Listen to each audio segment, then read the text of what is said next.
तपाईले कहिले सोच्नु भएको छ विश्वभर करोडौं मानिसले दैनिक प्रयोग गर्ने ChatGPT वास्तवमा पैसा कसरी कमाउँछ? तपाई अहिले यो भिडियो हेर्दै हुनुहुन्छ। सायद तपाईले पनि ChatGPT प्रयोग गर्नु नै भएको छ।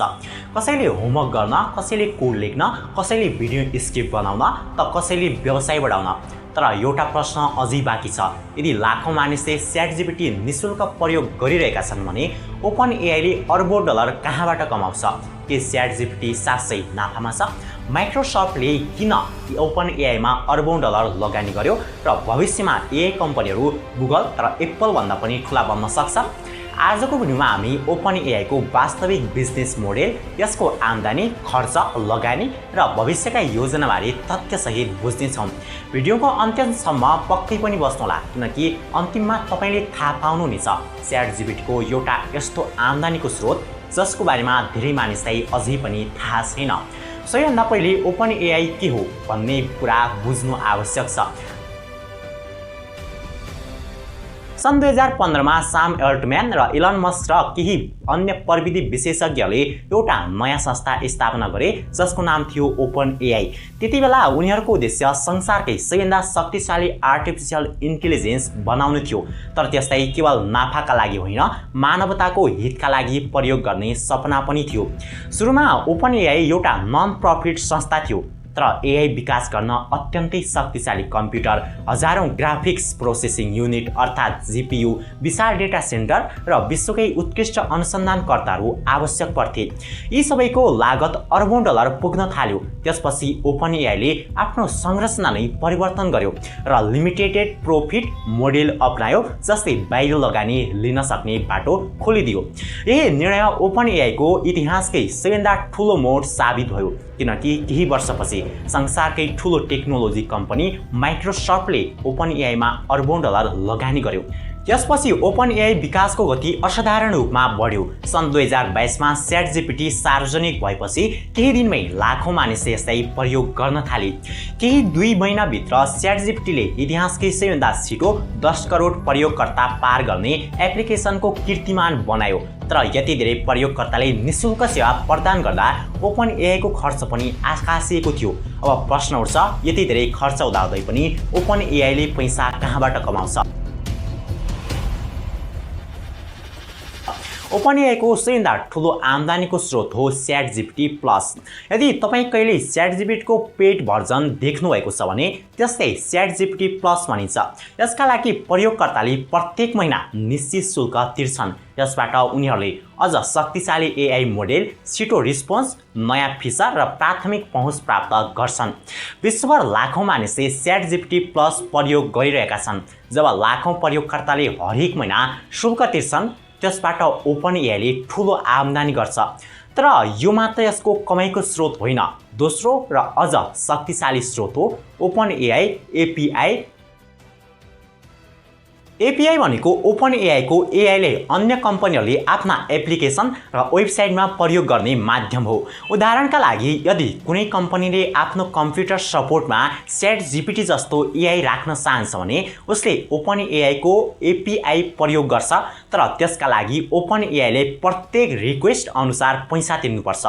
हजारौं software company, startup, bank, hospital, education platform र बिजनेसले OpenAI को API प्रयोग गरिरहेका छन्। जति धेरै OpenAI को प्रयोग हुन्छ, त्यति धेरै OpenAI को आम्दानी बढ्छ।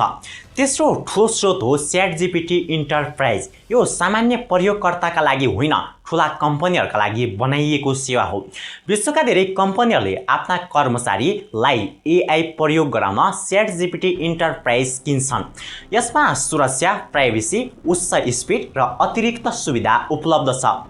यस्ता कम्पनीहरूले लाखौं डलरसम्मको सम्झौता गर्न सक्छन्। त्यसैले इन्टरप्राइज पनि OpenAI को प्रमुख आम्दानीको स्रोत बनेको छ।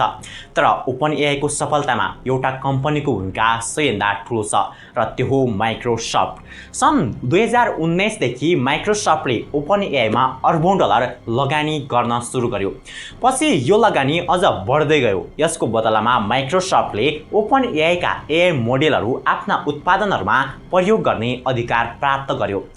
आज माइक्रोसफ्ट कोपाइलट, बिङ एआई र अजर एआई सर्भिसमा ओपन एआईको प्रविधि प्रयोग भइरहेको छ। यही साझेदारले ओपन एआईलाई विश्वकै सबैभन्दा शक्तिशाली एआई कम्पनीहरूमध्ये एक बनाएको हो। तर यति धेरै आम्दानी हुँदाहुँदै पनि एउटा असम्मको कुरा छ। ओपन एआईले कमाएको सबै पैसा नाफा हुँदैन, किनभने आर्टिफिसियल इन्टेलिजेन्स सञ्चालन गर्नु संसारकै सबैभन्दा महँगो काममध्ये एक हो। जब तपाईँ च्याटजिपिटीमा एउटा प्रश्न लेख्नुहुन्छ, त्यो उत्तर केही सेकेन्डमै तयार हुन्छ, तर त्यसको पछाडि हजारौं शक्तिशाली जीपीयू, विशाल डेटा सेन्टर र अत्याधिक विद्युत खर्च भइरहेको हुन्छ। यी डेटा सेन्टरहरू दिनरात 24 घण्टा सञ्चालन हुन्छ। ओपन एआईले आफ्ना एआई मोडेललाई तालिम दिन खर्बौं शब्द, लाखौं पुस्तक, वैज्ञानिक अनुसन्धान र विशाल मात्रामा डेटा प्रयोग गर्छ। त्यसका लागि हजारौं ग्राफिक प्रोसेसिङ युनिट अर्थात् जीपीयू आवश्यक पर्छन्। यी जीपीयूहरू सामान्य कम्प्युटरका पार्ट होइनन्। एउटा अत्याधुनिक एआई जीपीयूको मूल्य नै हजारौंदेखि लाखौं डलरसम्म पुग्न सक्छ। त्यसैले ओपन एआईले हार्डवेयर, क्लाउड कम्प्युटिङ, इलेक्ट्रिसिटी र रिसर्चमा पनि अर्बौं डलर खर्च गर्छ। यसका साथै विश्वकै उत्कृष्ट एआई वैज्ञानिक, सफ्टवेयर इन्जिनियर र रिसर्चरहरूलाई पनि अत्यन्त उच्च तलब दिनुपर्छ। यही कारणले ओपन एआईको खर्च पनि असाधारण रूपमा ठुलो छ। तर कम्पनीको लक्ष्य अहिले केवल तत्काल नाफा कमाउनु होइन। ओपन एआई भविष्यको आर्टिफिसियल इन्टेलिजेन्स बजारमा आफ्नो नेतृत्व कायम राख्न चाहन्छ। यसैले उसले आज ठुलो लगानी गरेर भविष्यमा अझ ठुलो आम्दानीको आधार तयार गरिरहेको छ। यही रणनीति पहिले टेस्ला र नेटफ्लिक्स जस्ता कम्पनीहरूले पनि अपनाएका थिए। सुरुका वर्षहरूमा पनि उनीहरूले ठुलो खर्च गरे, तर पछि विश्वकै सफल कम्पनीहरूमध्ये एक बने। ओपन एआई पनि अहिले त्यही बाटोमा अघि बढिरहेको देखिन्छ। अब सबैभन्दा महत्त्वपूर्ण प्रश्न, ओपन एआईको भविष्य कस्तो छ? धेरै विशेषज्ञहरूका अनुसार आर्टिफिसियल इन्टेलिजेन्स अहिले केवल सुरुवातमा मात्रै छ। आउँदा केही वर्षमा एआई शिक्षा, स्वास्थ्य, बैंकिङ, व्यवसाय, कृषि, यातायात र मनोरञ्जन लगायत लगभग सबै क्षेत्रमा प्रयोग हुनेछ। ओपन एआई यही भविष्यलाई लक्षित गरेर अगाडि बढिरहेको छ। कम्पनीले केवल च्याटजिपिटी मात्रै होइन, video generation, image generation, voice AI, coding assistant र अझ शक्तिशाली एआई एजेन्ट विकास गरिरहेको छ। भविष्यमा एआई मानिसले गर्ने धेरै काम छिटो र प्रभावकारी रूपमा गर्ने अपेक्षा गरिएको छ। यही कारणले विश्वका ठूला कम्पनीहरू ओपन एआईसँग सहकार्य गर्न इच्छुक छन्। तर सफलतासँगै चुनौतीहरू पनि छन्। जिमिनाई विकास गरिरहेको छ। मेटाले आफ्ना एआई मोडेल सार्वजनिक गरिरहेको छ। चीनका कम्पनीहरूले पनि तीव्र गतिमा आफ्ना एआई मोडेल विकास गरिरहेका छन्। अर्थात् ओपन एआई एक्लै छैन, विश्वभर एआईको प्रतिस्पर्धा दिन प्रतिदिन बढ्दै गएको छ। यदि ओपन एआईले नयाँ प्रविधि र नयाँ सुविधा निरन्तर ल्याइरहन सकेन भने प्रतिस्पर्धी कम्पनीहरूले बजार कब्जा गर्न सक्छन्। यही कारणले ओपन एआईले आफ्नो अधिकांश आम्दानी फेरि अनुसन्धान र विकासमै लगानी गरिरहेको छ। यस्तै आजभन्दा अझ शक्तिशाली एआई निर्माण गर्ने लक्ष्य राखेको छ। सायद केही वर्षपछि केवल प्रश्नको उत्तर दिने होइन, बरु हाम्रो दैनिक जीवनको सबैभन्दा महत्त्वपूर्ण सहायक बन्न सक्छ। यही कारणले धेरै विश्लेषकहरू भन्छन् भविष्यमा तेलभन्दा पनि मूल्यवान स्रोत डेटा र आर्टिफिसियल इन्टेलिजेन्स हुनेछ। अन्त्यमा एउटा कुरा स्पष्ट छ, च्याटजिपिटी कुनै जादु होइन र ओपन एआई पनि केवल सफ्टवेयर कम्पनी मात्र होइन। यो संसारकै सबैभन्दा ठुलो आर्टिफिसियल इन्टेलिजेन्स क्रान्तिको नेतृत्व गरिरहेको संस्था हो। लाखौं मानिसले निशुल्क च्याटजिपिटी प्रयोग गरे पनि यसको वास्तविक आम्दानी करोडौं प्रयोगकर्ताले तिर्ने गर्छन्। हजारौं कम्पनीले प्रयोग गर्ने एपीआई, इन्टरप्राइज सर्भिस र माइक्रोसफ्ट जस्ता ठूला साझेदारबाट आउँछ।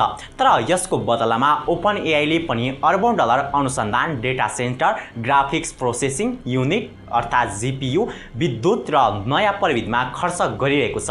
यही कारणले आर्टिफिसियल इन्टेलिजेन्स अहिले केवल एउटा नयाँ टेक्नोलोजी होइन, भविष्यको सबैभन्दा ठुलो उद्योग मानिन्छ। आगामी केही वर्षमा एआईले हाम्रो काम गर्ने तरिका, पढ्ने तरिका, व्यवसाय गर्ने तरिका र दैनिक जीवनमै परिवर्तन गरिदिन सक्छ। सायद भविष्यमा तपाईले प्रयोग गर्ने प्रत्येक एप्लिकेसनमा कुनै न कुनै प्रकारको एआई हुनेछ। त्यसैले ओपन एआईले आज कमाइरहेको पैसा केवल वर्तमानका लागि होइन, भविष्य निर्माणका लागि पनि लगानी गरिरहेको छ। अब तपाईको विचार के छ कि ओपन एआई भविष्यमा संसारकै सबैभन्दा ठुलो टेक्नोलोजी कम्पनी बन्न सक्छ वा गुगल, माइक्रोसफ्ट र अन्य प्रतिस्पर्धी कम्पनीहरूले यसलाई पछि पार्नेछन्। आफ्नो विचार कमेन्टमा अवश्य लेख्नुहोस्। यदि यस्ता बिजनेस, टेक्नोलोजी र आर्टिफिसियल इन्टेलिजेन्स सम्बन्धी तथ्यमा आधारित भिडियोहरू मन पर्छन् भने भिडियो लाइक गर्नुहोस्, च्यानल सब्स्क्राइब गर्नुहोस् र बेल आइकन थिच्न नबिर्सनुहोस्। यदि तपाईलाई भूराजनीतिक भिडियोहरू मन पर्छन् र युद्ध हुने सम्भावना कस्तो छ, कुन देशको सम्बन्ध कस्तो छ भन्ने थाहा पाउनुहुन्छ भने हाम्रो मेन युट्युब च्यानल सागर अवस्थीमा गएर तपाईले ती कुराहरू थाहा पाउन सक्नुहुन्छ र लिंक साइमा डिस्क्रिप्सनमा छ। एकचोटि पक्कै पनि त्यो च्यानल भिजिट गर्न नबिर्सनुहोला र अर्को यस्तै रोचक भिडियोमा फेरि भेटिनेछौँ। धन्यवाद।